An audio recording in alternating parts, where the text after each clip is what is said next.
So it's just after 4 on Sunday before Thanksgiving, and we're up in Canyonville, and we're in full gear. You might not be able to hear it, but a big tom, it sounds like, just gobbled and called. And so we're here along this fence line. We think he's going to actually jump, and we might get a good shot at him. So we'll see.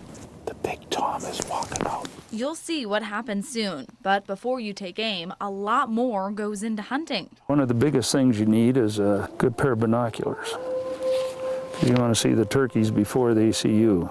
Hours spent preparing gear, Benelli shotgun. tracking, and waiting. Having never hunted before, I teamed up with Mike Ayers. A little on the large side. All right, it'll work. Ayers started hunting with his father 50 years ago and has passed the sustainable sport onto his children. In our family, we've got a tradition of eating wild turkey. You know, if you're going to eat a turkey, like I said, it's much more meaningful to get a wild turkey. Also doesn't mean you're going to eat a wild turkey during Thanksgiving either.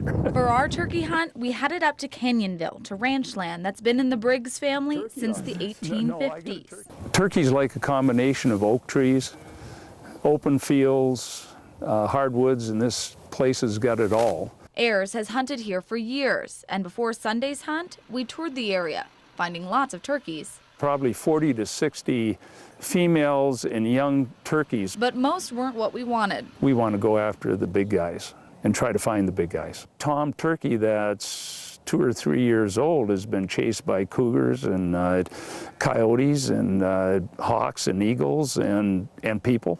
Part of the challenge is finding the big tom. A challenge because turkeys are not stupid.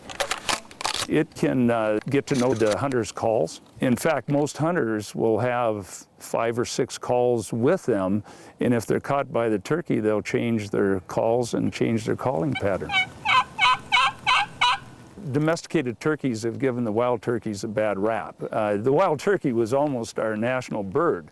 They have, great qualities of, flying at 40 miles an hour and running at 30 miles an hour and seeing 180 degrees and seeing color. The only sense they don't have is sense of smell. Once we found our spot and I set up the decoy, those big toms we were waiting for showed up. That's my Thanksgiving dinner walking away.